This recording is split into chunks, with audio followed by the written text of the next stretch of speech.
Welcome to the PaynePoints Podcast. We tell the stories of small businesses, the people that run them, and the journey they are on. Our purpose is to gather a new perspective on starting, growing, maturing, and maintaining businesses of all sizes. So grab that cup of coffee, sit back, and join us as we start the conversation.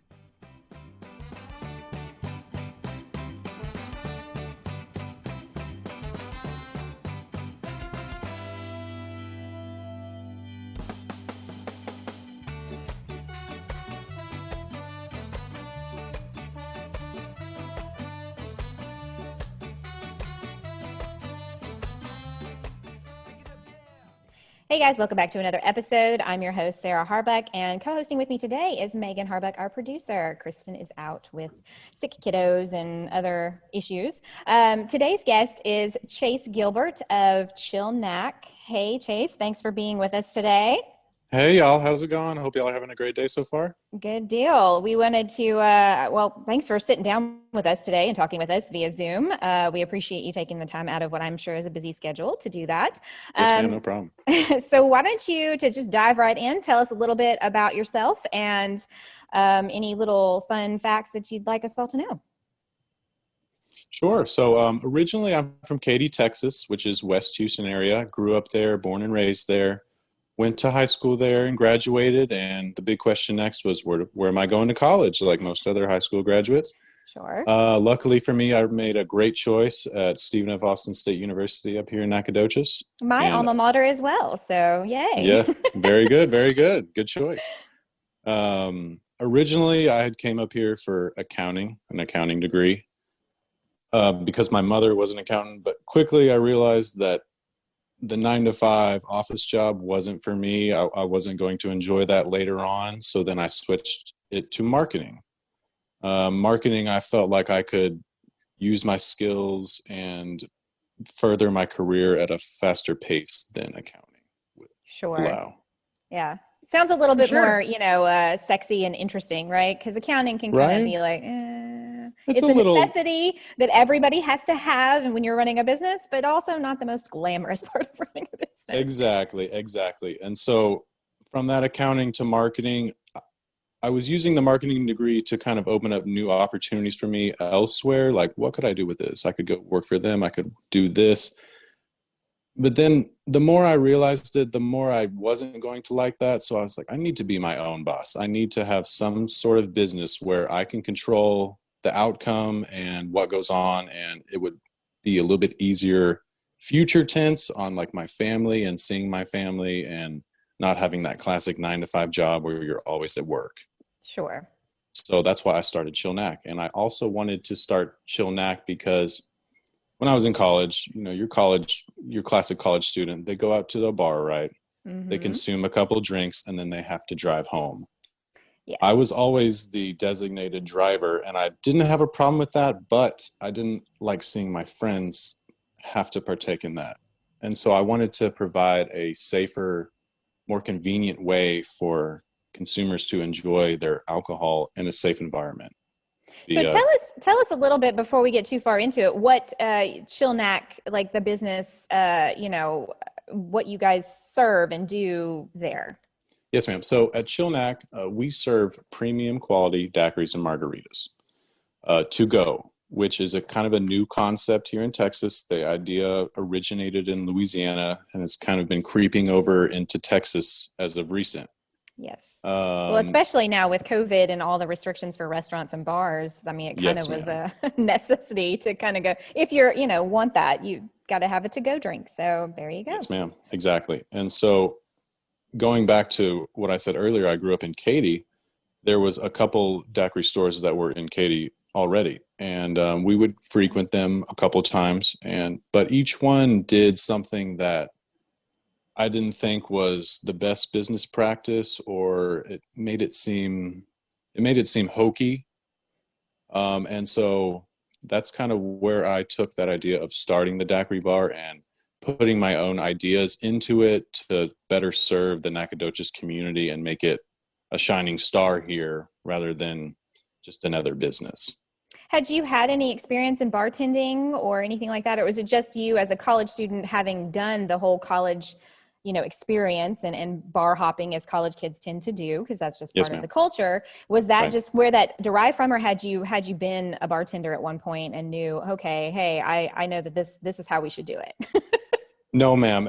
I'd had zero bartending experience. I had Okay. zero managing a business experience. I had zero experience, essentially, which is not usually what you have when you start a business, but that was Sometimes, my case. sometimes beginner's luck, it can Yes, be ma'am. the dumb luck of it all. You don't know all the rules and the how-tos and what have you. Sometimes you're not burdened by the confines of what people typically do. And that can also open you up to opportunities and experiences you wouldn't have necessarily gone in the direction of, because of the way the structure typically is. So I don't necessarily think that's a bad thing. My husband just will get an idea and start a business.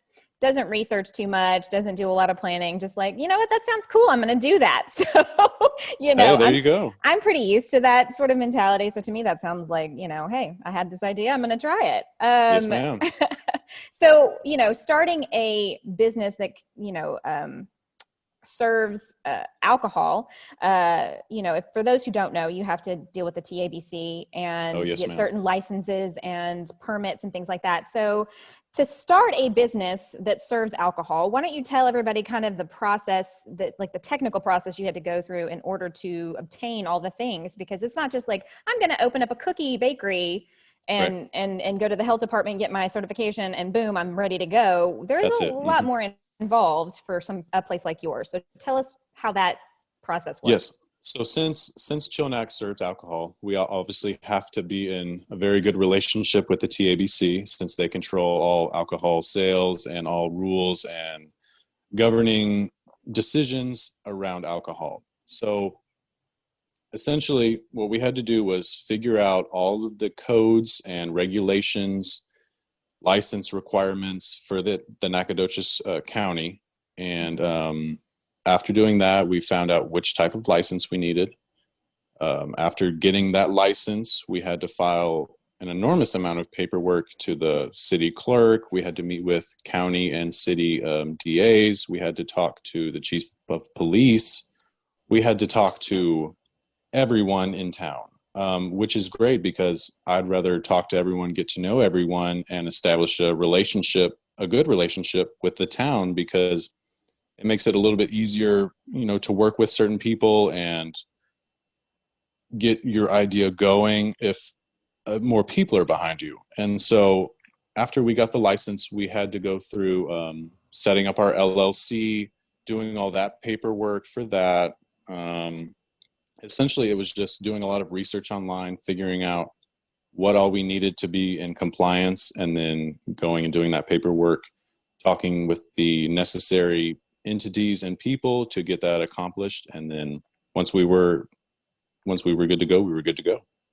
Yeah, we own a coffee shop here in Lufkin, and Standpipe Coffee House. And Very nice. People always ask us, why don't y'all serve alcohol? Give it a little bit of Irish cream in this coffee. And I'm thinking, do you realize how much work it is to be able to just do something like that? Even if you had just 2 or 3 liquors, you still have to go through this tremendous amount of hoop jumping, which, you should if you're going to sell alcohol. Exactly. But it was like, no, I don't think then we'd have to raise prices, because then you have to do all these extra things. And so, yeah, I was like, there's plenty of great places you can go get alcohol from. So. Yes, it's a little bit of a headache to get going, but once you get all of your necessary paperwork and stuff, it's smooth sailing as long as you're within compliance. Yes, definitely. And once you get to that, once you take those hurdles and what have you, you definitely are in a better position, but it does take some work to get there. Yes, ma'am. You said that you didn't do a tremendous amount of planning for this business. It was just sort of like, I had this idea and I did, the proper amount of research to get all the compliance worked out. Do you have any business partners? Is this all on you? How many employees do you guys have? What is the structure of your business? So the structure of my business is essentially, it's a family-owned business. It's me, my dad, my mom, and then my little brother helps out from time to time when he's in town. He's in college right now. Gotcha. And so each of us, I kind of do more of the general manager duties. I make sure the bar is running efficiently. I make sure we have all product and other items in stock. I'm customer engagement, marketing. Pretty much I do all hands-on work. And then my parents do some more like they do accounting work and more of like future, like where are we going from this point? They kind of help me out with future plans a little bit. Well, I mean, you need to kind of know what direction you're going to head in. And your mother was Sure. an accountant, you said, so you got the money side of it hopefully secure. Yes, ma'am. She does a very good job. So it sounds like you've got a well-rounded team of people to help you, which is really essential when you're running a small business, you know, because you can't do it all. You're not going to be good at everything. And Right. so the fact that you brought family in, and we know firsthand what it's like to work Yes, with we family. do. So I totally understand the both the joy and the struggle that comes with working closely with the people that you are related to.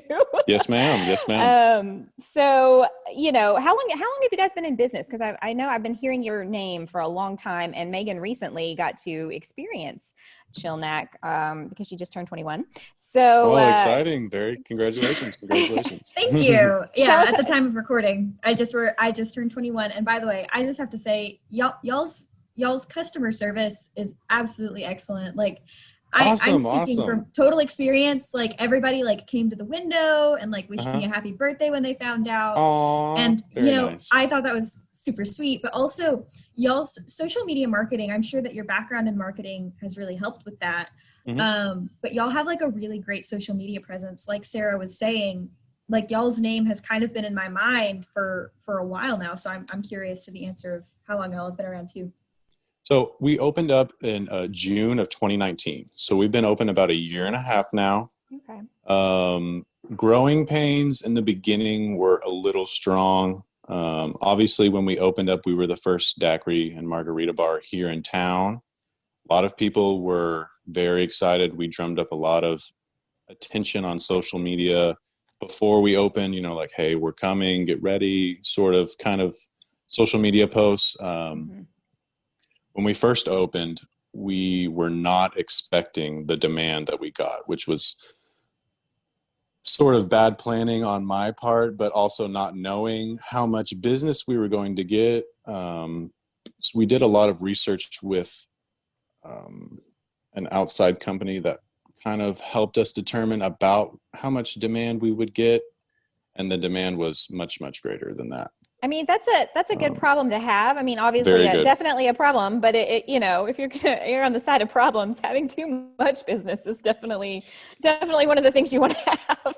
Yes, ma'am. And obviously, you know, SFA being a college town, Nacogdoches being a college town with SFA there, you know, I would imagine a place like that where you can get alcohol to go was going to be super popular.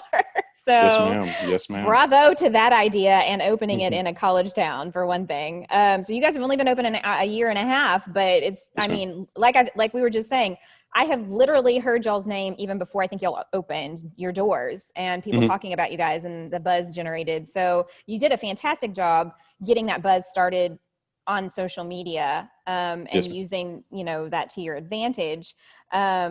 You know, and you said the struggle of not knowing to anticipate the demand, you know, were there any other obstacles or things that you guys had to, you know, kind of initially overcome in the beginning with your suppliers or scheduling your employees properly or any of those little logistical things that you could impart some wisdom to those running their own business that might be suffering from the same issue? Oh, yes. There was quite a lot of problems at the beginning. First off, my dad and I thought we could run the bar by ourselves, make all the drinks, him and I. Obviously, when you have a long line, 2 people in that store is not going to crank it out at the speed you need. So obviously, we found out real quick that we needed a lot of extra help. So essentially, after that first day, we started hiring extra people immediately to fill in and help. The second biggest problem was the demand versus our machines. Our machines took the biggest beating in the world those first couple months because when you pull up and you order a certain size, we dispense that size, but it also takes a while for that new product, that was added to the machine for it to freeze down to the correct temperature so it came out at the right consistency. And since we were serving so fast, the consistency was not what it needed to be. When that customer ordered that same type of drink, it would be liquid. It wouldn't be that nice, thick applesauce consistency. Frozen drink, yeah. Yes, ma'am. And so we were having trouble serving fast enough, and we would have to take breaks to let the machines freeze up because we were essentially running them into the ground with how fast we were trying to serve from them. Yeah, that's a thing that a lot of places don't think about. Like, with us, running a coffee shop, when we were we were going to offer frozen, like Frappuccino type drinks, and the supplier that we went with said, then you need to go with these mixers because they can handle this, this, and this. And if you get this over here, you're going to burn the motor out after a couple of weeks because of the volume you'll be doing with those particular, because we opened in the summertime. So everybody wanted a frozen coffee. So our supplier actually gave us some tips on which models of blenders and things to use because of the volume of which we were going to be using them. So, it sounds like you could have benefited from some advice there a little bit, but you also don't ever know too, like exactly how often you're going to use something like that. So definitely your machinery can be an obstacle you don't actually consider when you're doing all the planning. So yeah, I feel you on that one. That was a struggle that everybody has to go through. Did you guys buy more machines to like? That's what I was just about to ask. Yes, ma'am. We did. We have doubled our machines since we opened. And so, yes. And so that has proved to be very, very effective. Some of the flavors we have double machined. And so like our higher volume flavors. And so that has, on a Friday or Saturday night when it's prime time, they have proven effective at keeping up with the demand. And so the concern for the machines not keeping up has gone way, way down. Well, that's obviously good because, you don't want people to have to wait too terribly long, and you want the consistency of the drink to be at the quality you want it to be at. So those are all things that, any new business, I think, especially one like yours, is kind of similar to us at the coffee shop. You have to create a consistency because that's what people are coming in to get. They're like, oh, I had this so-and-so and it tasted like this. And so the next time I come in and order it, you want it to taste the same way or, have the same consistency. How big is your menu? How many, sorry, Megan. No, you're fine. I was going to ask the same thing. How big is the menu? How many drinks do y'all have? And also kind of linking back to Stand Creep again, like, I remember we as like a family and as like a team of people, we sat down and like came up with different drink ideas and then came up with the ratios of milk to coffee to syrup and all that good stuff. So I kind of want to hear a little bit about the planning process and what kind of flavors that you guys were going to offer and that kind of thing. Yes, ma'am. Essentially, when I was making our menu, I had to do it by myself. So the names of the drinks I came up by myself as best I could. The combinations I knew what went good together. Obviously certain flavors you wouldn't put together and other flavors mix much better. So I kind of did a little bit of research into other daiquiri shops, kind of what flavor profiles they were offering together. And then I kind of added my own twist to it.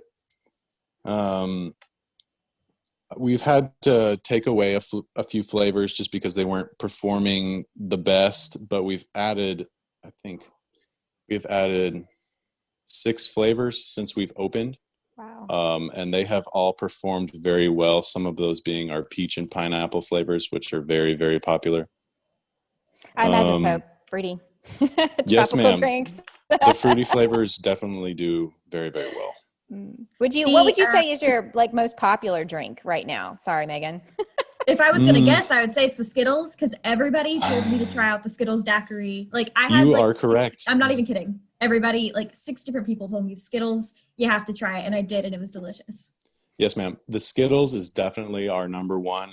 It has been for the longest time. It's just a classic combination of strawberry, mango, and hypnotic. All 3 of those flavors go very well together, and all the flavors complement each other. I would say our number 2 most popular drink is called 4th of July, which is strawberry, pina colada, and hypnotic. So you get that red, white, and blue kind of patriotic feel that might buy into kind of why people are buying that flavor more. But for right now, the Skittles is definitely our number one seller. I will say that the drinks pack a punch. Yes, so, ma'am. Don't, number one, you'll get brain freeze if you suck that down real quick, but then you'll also not be able to stand up. Right. You need to find a place to sit. Yep. It was so strong. We got home with the daiquiris, with our food. And yeah, I took a sip and I was immediately like, oh my goodness. Because when you're, a lot of people were telling me, margaritas and daiquiris, they're not going to be typically as strong as like just taking a shot or something like that. Sure. And I definitely think that people are getting what they pay for in terms of quality and also the quantity, the amount of alcohol. What kind of alcohol do y'all use in your products? Is it rum or tequila or both or? No, ma'am. We use a neutral citrus spirit. So essentially what that means is it's kind of has a vodka profile. And so they take citrus fruits, lemons, limes, oranges, that kind of stuff. They ferment it, all those fruits, and then they distill those fruits. And that is where our alcohol is derived from. A lot of people, cool. Yes, ma'am. A lot of people think, we're wine based. We're not, obviously. You can tell and you can feel if it's wine based the next day. So you kind of have that raisin type feeling about your body. A lot of people think we use, tequila or vodka or rum, or that's not the case. We use the neutral citrus spirit. It's a 17% ABV. It's almost flavorless, not exactly flavorless, but it has about 95% less burn than your classic shot of vodka or tequila, so it's very, very smooth. It pairs very well with the flavor profiles we offer because it blends in and lets the fruit flavor shine through, essentially. Yeah, I would. Is your shop unique? Like, is your shop unique in that way? Would you say that most other places use a rum or a tequila, and y'all, like, what made you come to this conclusion to use a citrus spirit rather than what would typically be used in like a daiquiri or a margarita? Very good question. So most places, and I have done my research, most places in Texas are wine-based daiquiris. There are substitutes that under our license, they have the correct percentage alcohol, and they'll have it'll be like a Fireball copycat or like a tequila copycat, and it'll be 17% or below.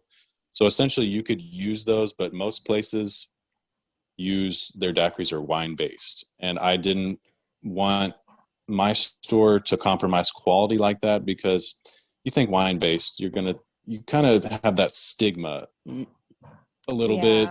Not too bad, but you want something better. And I wanted to offer Nacogdoches something better. And that neutral citrus spirit is all natural. It's gluten-free. It's sulfite-free. All our drinks are made with cane sugar.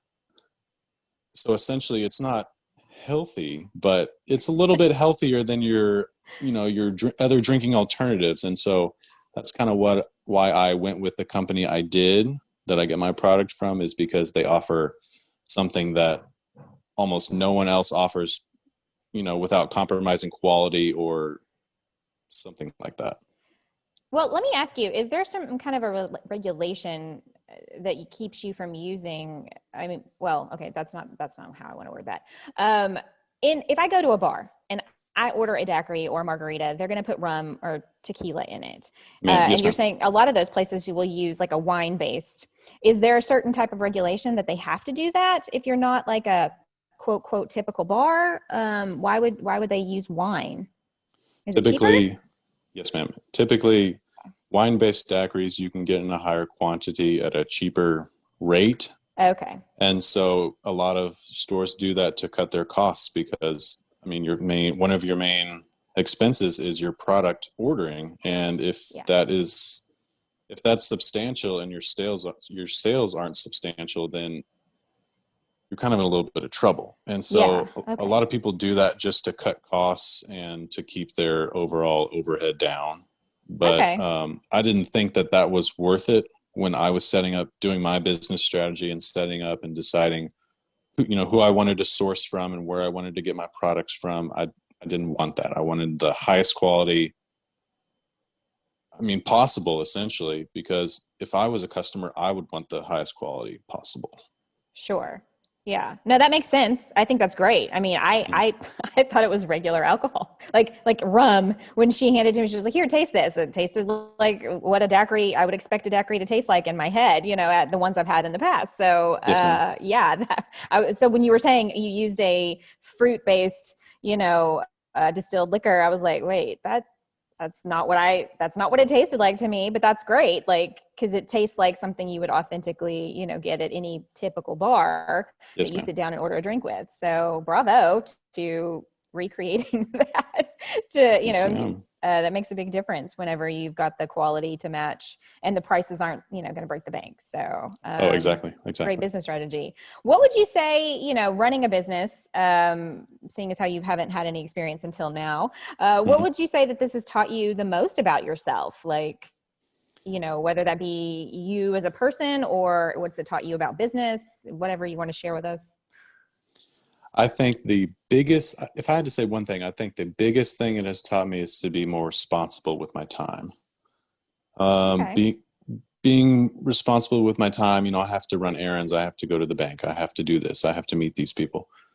So being on time, being prompt, being prepared is definitely something that owning this business has taught me. Treating everyone with respect. Even if you don't want to, because they're at the end of the day, they are your customer and they are the ones that are there at your business trying to, see you succeed. And if you mistreat them, then, you're essentially not running your business correctly at all. You need those customers. They're the lifeline of your business. And, treat everyone with respect. And just to be happy. You as a business owner, you have a lot of challenges going on, but you also have a lot of opportunities as well. And so a lot of those opportunities can lead you into that next step into your life and mature you, maybe a little bit before you're ready to be matured or, ready to take that big next step in your life. But this has definitely pushed me both feet forward and made me a better person from it, I think. Oh yeah. Anytime you're going to run a business, I feel like it definitely shows you what your strengths and weaknesses are. It really highlights them in bold colors. Like, yes, ma'am. Hey, yes, you're ma'am. good at this and I am terrible at this. The time management thing, I think, is something I have, experienced with every either business I've been a part of or, helping person run their business. The time management issue is definitely a trip up for almost everyone. So I feel you're right in the curve there with everybody else. And you think, I'm going to get all these things done, and you don't. And then the next day there's an even bigger list of things to get done. So I feel like, exactly. When you have that great team of people around you, you can kind of distribute the to-do list, amongst yourselves and get more things done in a day and not constantly be adding to a list and not really ever taking anything away. So I'm still 20 years in trying to figure out the best way to manage my time. So it's a constant work in progress. But yeah, I think everything you just said is an essential part of owning a business and knowing how to handle those things. So I feel like you guys are doing a great job there. Well, thank you. Do you have any tools that have helped you run your business? Obviously you guys have really utilized social media. Is there anything else, yes, or is there a particular social media platform that's really just taken off for you guys? Our biggest social media platform is definitely our Facebook, I would say. We get the most engagement on there by far. We also use Instagram and Twitter for our younger customers. But I would say the biggest tool that has helped me get to this point thus far is my family. Being the family run business, my mom and dad and brother, they motivate me. They help me with anything I need. If there's a major problem, I always go and talk with them, and we always come to an effective solution that benefits us, benefits the community, benefits our customers. And so then everyone's happy. That's kind of how we've been getting along. We kind of come to a bump in the road, we stop, we talk about it, we find the best plan, and we go forward. So definitely my family by far. They are the biggest tool that I could ever ask for. Somebody's winning brownie points today. When they listen to this, they're going to be like, oh, wow, that's so cute. That's so awesome. Not cute. That's so sweet and very, honest. Like, because working with your family is a challenge, and yes, it can be, it can be rough, but it can also be really rewarding. And we were just recently guests on a podcast where Megan and I were talking about how working together as a family, because we have a big family run operation basically.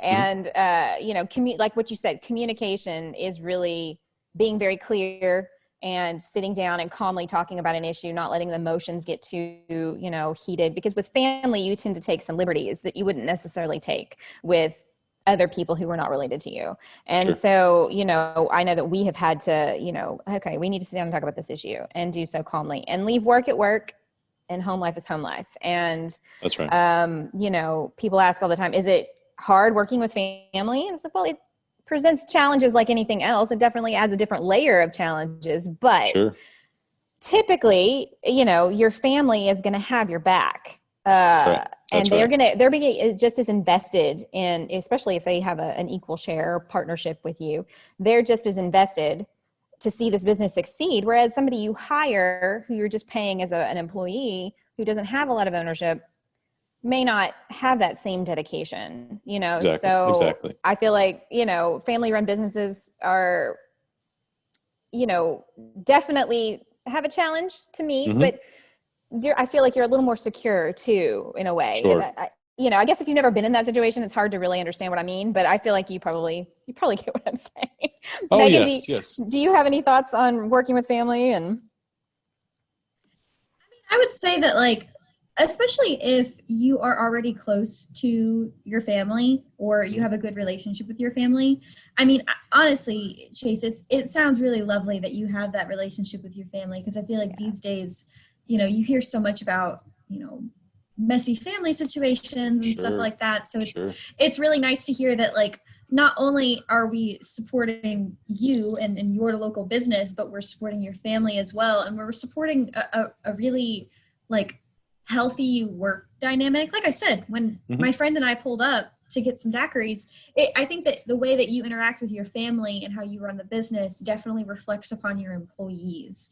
Yes, like when the boss and all of the higher ups are communicating well with each other and they're communicating with their employees, that energy kind of just seeps into every aspect of the business. And I definitely think that you can see that. So no, I love it. I think that, like Sarah said, it can definitely present some interesting challenges, but you're going to face challenges anywhere in life.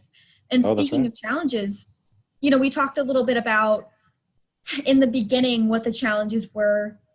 Are there any ongoing challenges that y'all are still facing that you're working through? What would you say has been the biggest obstacle in getting to where you're at now?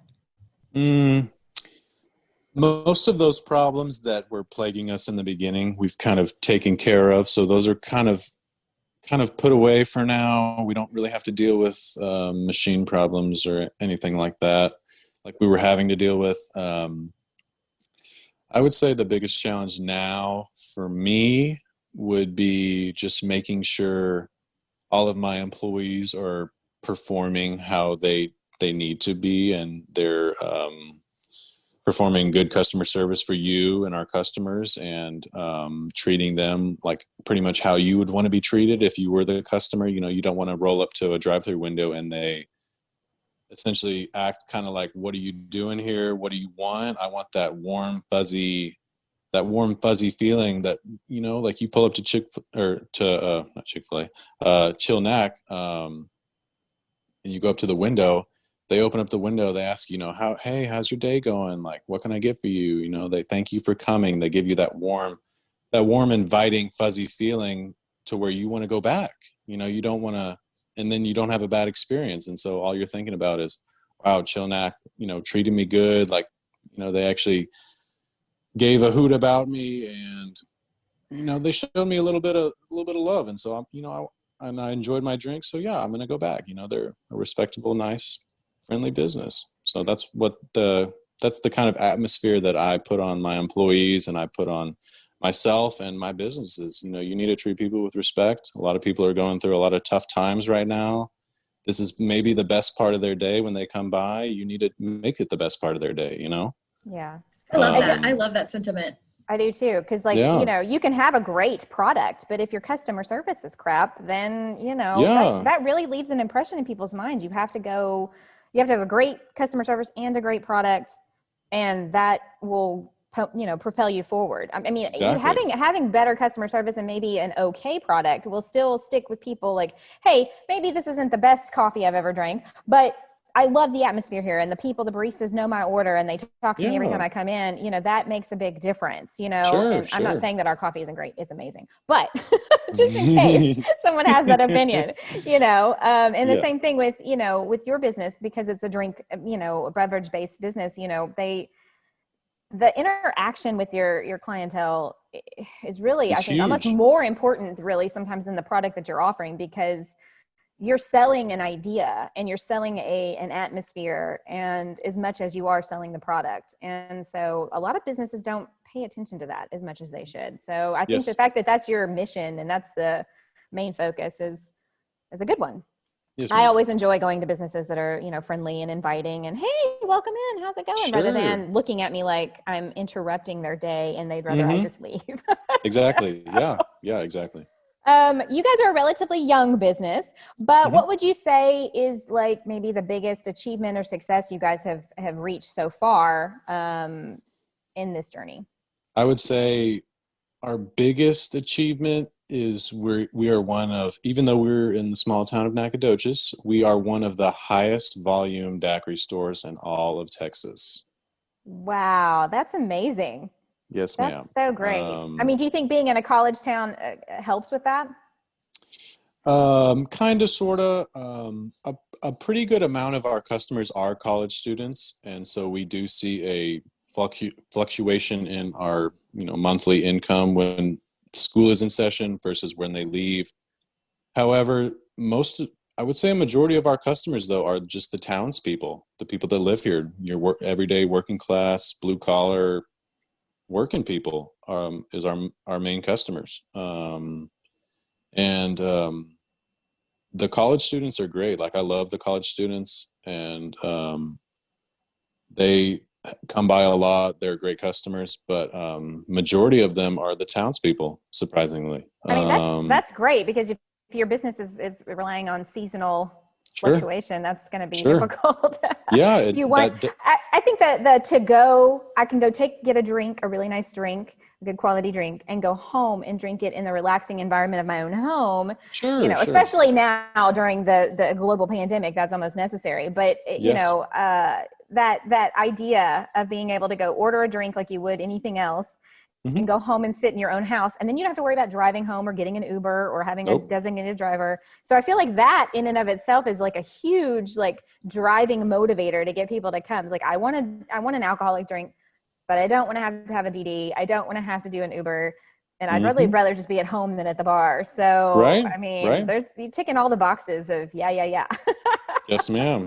That another reason, going back to earlier, me not liking to drive home from the bar and essentially having to be the DD, I wanted something more convenient.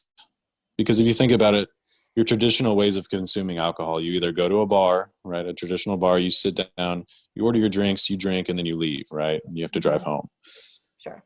Option number 2 is you go to your local liquor store, you get your bottle of whatever, and then you go to the grocery store, get your mixer, juice, soda, and then you go home and then you enjoy. But that's expensive, very expensive.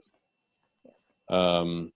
Because if you're not a big drinker and you don't do it all the time, you don't need. You spend all this money and then Yeah, you only consume a fifth of it and then it sits, and so it's a waste of money because some of those bottles are very expensive. So I wanted something at a fair price that was very convenient, since more and more people are wanting convenience nowadays. A nice and simple, easy way for them to get what they wanted, go home, be safe, enjoy it, on the couch, watching your favorite show. I mean, that appeals to me more than going out to your local bar and consuming and having to deal with people all around you. And so even without a pandemic and restrictions, I think that was never a thing that I didn't enjoy that very much. So me too. I'm more of a stay-at-home person anyway. So. Oh, I completely agree with you. So I kind of want to touch on that a little bit, because if I look at your Facebook page, you know, we have the to-go cups, there's different sizes and things like that. But Yes, y'all ma'am. also seem to offer half-gallon and gallon flavors of the daiquiris to take home. Can you touch on a little bit more about that, the kind of products that you offer and why you offer them? Because it's not only that, but I believe that you'll have the spirited gummy bears as well. Oh, yes, we do have gummy bears. So first off, about our sizes. So when we first opened, we had 5 sizes. We had a 16-ounce cup, 24-ounce cup, our 32-ounce little jug, and then we had the half-gallon jug, and then our gallon. Yep. When we first opened, the machines obviously were having trouble pumping out that much liquid, and so we did away with the gallons. So we don't sell the gallons anymore. It's just 16-ounce, 24-ounce, 32-ounce, and a half gallon. That has worked out a lot better, cutting down from that gallon size, because the gallon size just, if you have 2 customers, 3 customers in a row ordering a gallon or 2 of that same flavor, by that 3rd customer, it's not going to be the consistency I want. And so I decided to do away with the bigger sizes, because I wanted the quality to be as high as possible within reason. And so we just do those 4 sizes now. Our most popular is definitely our little jug, the 32-ounce. Each of our products gets a double seal, which means let me backtrack a little bit. Most daiquiri stores in Texas have 1 seal on their drink. So traditionally, what your seals are is, you'll get it in a foam cup. It'll have your traditional lid, and it'll get a little piece of red tape over the straw hole, and that is considered sealed. Option number 2, some places put it in a cup, and then they put it in a bag and tie the bag closed, and that's considered sealed. Both of those options I was not feeling, because we're in a college town. I want everyone to be as safe as possible. I did not want to do because you can just peel that little red tape back, pop your straw, and you're drinking. The bag looked hokey to me. I did not want to present my products in a bag. So I didn't do that option either. And so I had to brainstorm for a while and figure out the safest way I could find to hand these drinks out the window, then be completely sealed, no liability, And so what I went with is, for our 16-ounce and our 24-ounce cups, we have our first seal, which is a heat sealed lid. And so, like a boba drink, like boba drinks, they have that clear film. I was just about to say, yeah, it reminds me of Yes, boba tea. Yes, ma'am. So same heat seal. So it's all the liquid in there is sealed now. So that's 1 seal. We put our straw and our sucker on the top. The sucker is kind of a little thing I do to distract the driver from drinking after they pull away. Because they will see the sucker on the top with the straw on top of the drink, and they will take the sucker, hopefully, suck on the sucker when they're driving home. And then when they get home, they're going to say, okay, the sucker's out, time for the drink. And so I love that. I didn't even think about that. Yes, ma'am. That's why we put the suckers on the drink, is just to kind of deter people from consuming. Give something for the oral fixation of wanting that immediate gratification of having something in their mouth, but not drinking the alcohol while they're driving. Exactly. And so it's intended to prevent that and make sure they wait until they get home to consume. Going back to the sealing, all of our products get 2 seals. So the cups, they have that boba seal lid, that clear film, and then they get a piece of our safety tape, our do not consume if you are under the age of 21 tape, over the straw and the sucker. So that's our second seal. So all of our drinks are double sealed.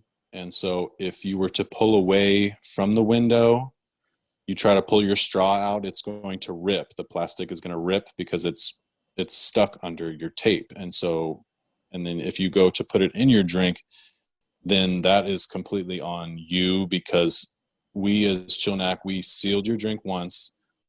We put your straw and your sucker sealed with a second seal. So it's intended to, make you wait until you get home. Same thing for our 32-ounce and our half gallon. They get a tamper evident screw cap. the kind that, you twist and it'll break away.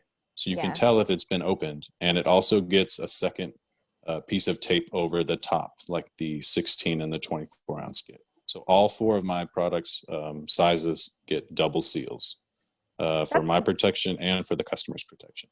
That's not even something I didn't even think about it. When she brought the drinks home and I saw that on there, I didn't really even think about, well, why would you seal it? But as you're explaining it, it makes perfect sense. Like, you're not allowed to consume alcohol while you're driving. Exactly. And that's, it shows, if they did get pulled over, it shows the officer who pulls them over, okay, well, this drink had seals on it and they broke those seals. So never even occurred to me, like, why that would be a thing. But I'm very glad that you brought that up and addressed that, because I do think that's an important issue. I imagine, and one of my questions was going to be, are there some weird stereotypes starting an alcoholic drink business, here in the deep South? There are sometimes some negative stereotypes or connotations that go with that. And having all those little safety measures in place, I feel like just aid in that, hey, we're doing all of our due diligence to make sure people are safe. So yes, ma'am. Have you guys run into anything like that where people have been like, had any negative like stereotypes or just negative reactions to a business like yours? I can't say we've had any negative actions taken against us or like any protesting, like in that sense. Well, that's good. I mean, yes, very good. From time to time, we'll have to turn away a customer because they already have, like when a customer pulls up to the window, right? Each ID gets scanned. If you say anything about the order at all, your ID gets scanned. So I don't care if there's one person ordering, 2 people, 3, 4, 5, 6. If there's 6 people ordering, I scan 6 IDs. So everyone is covered. I make sure everyone is good to go before I even serve them. And then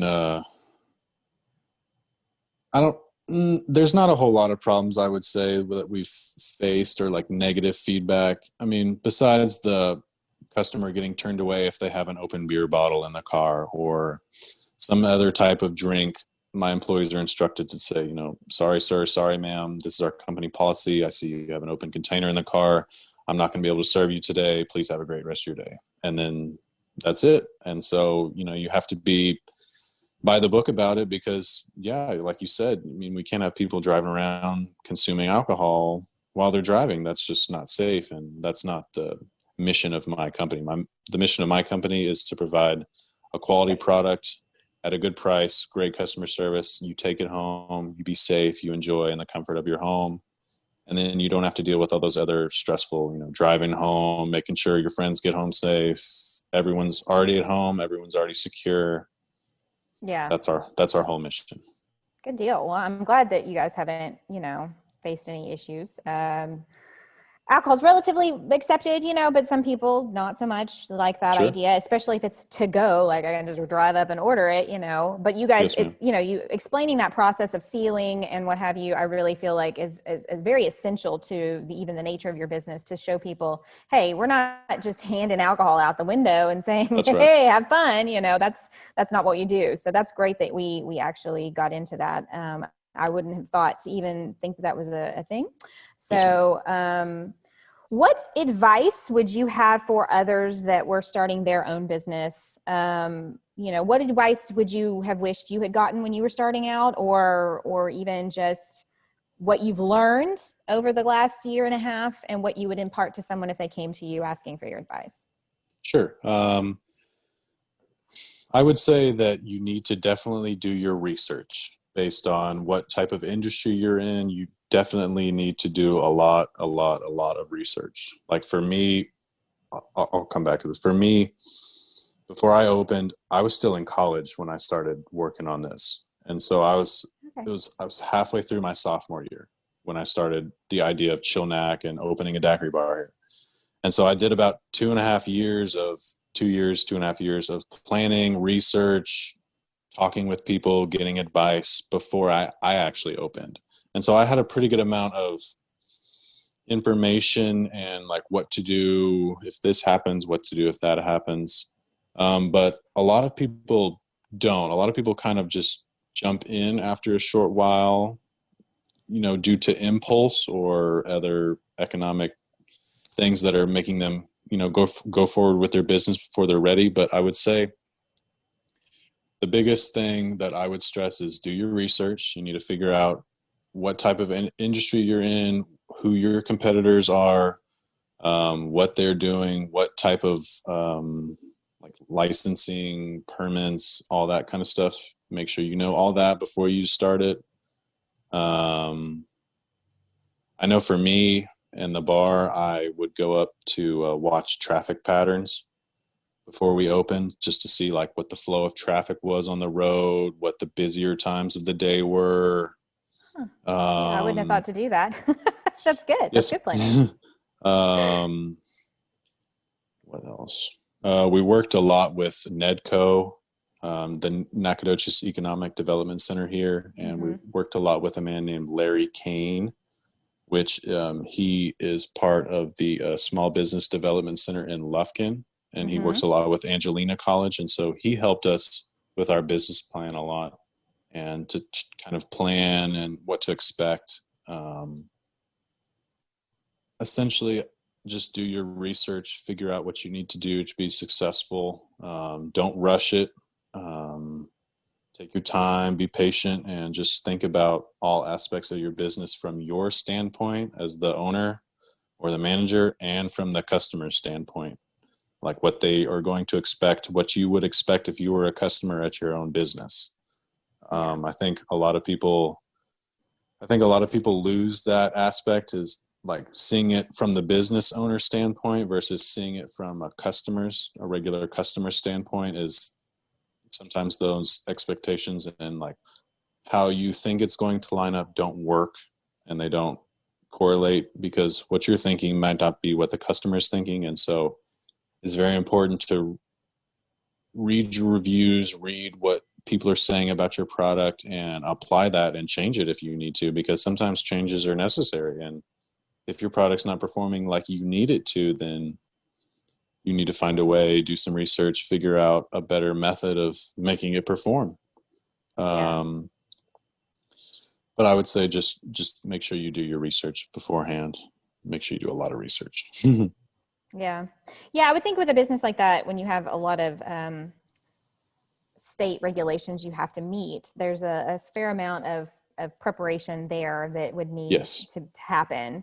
If you don't mind my asking really quickly, for the financing part of your business, did you do any kind of profit loss projections, or, did you have to take out a loan? Did you pool money from your family? Whatever you feel comfortable sharing, how did you prepare for the financial, I guess, ups and downs that you would have starting a business? Sure. So where I'm located now, we actually bought that land that my building is on. So we own the land, and we had the building built, obviously. And so I had to take out a small loan from Austin Bank to get that completed. Okay. Other than that small loan, though, that is essentially all that I have needed to get started. The overhead costs aren't super duper high, and so essentially, if as long as we are steadily busy, the revenue and the profits are what I would like them to be. Good deal. It wasn't a whole lot of like huge build up, startup costs and stuff like that. It was just the small loan from Austin Bank, and then after that, it's just been us doing business and taking care of that loan. So. Yeah, that's pretty key, is to not have on too much of a debt load at the beginning, because then you're going to spend years trying to pay that off, and you want to be profitable by a certain point. And a lot of people can't afford to wait years to be profitable. Oh, yes, ma'am. Yes, ma'am. So it sounds like all your planning and research definitely helped you make that a reality for you guys. Yes, ma'am. What does the future hold for you guys? Do you guys want to do another location somewhere else? Do you want to expand where you are? What is that looking like for you? We're kind of working on that right now. We're kind of deciding if we just want to have this one store here in Nacogdoches, I know a lot of our customers drive from Lufkin, Diboll, Center, Mount Enterprise, all those kind of areas. And I mean, some of those people, they drive, if you drive from Lufkin, that's 30 minutes to Nacogdoches and 30 minutes back. That's an hour's worth of driving. And that's great to see that, like, my company can attract people from that far away and they're willing to commit to coming to me. And I will say we're kind of starting to work towards that maybe. So sometime in the future, we might have a second store somewhere. But for right now, it's just the one store. Hopefully in the future though, we can kind of start making those small steps happen and then eventually have that second store somewhere. Maybe one day we'll be talking to you as the franchise owner. That's right.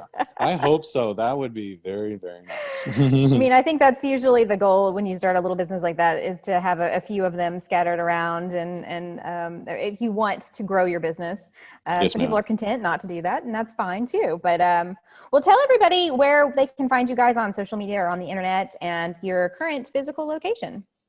Okay, so hey y'all, we can serve y'all, and you can find information on us on our Facebook page, our Instagram page, and our Twitter page.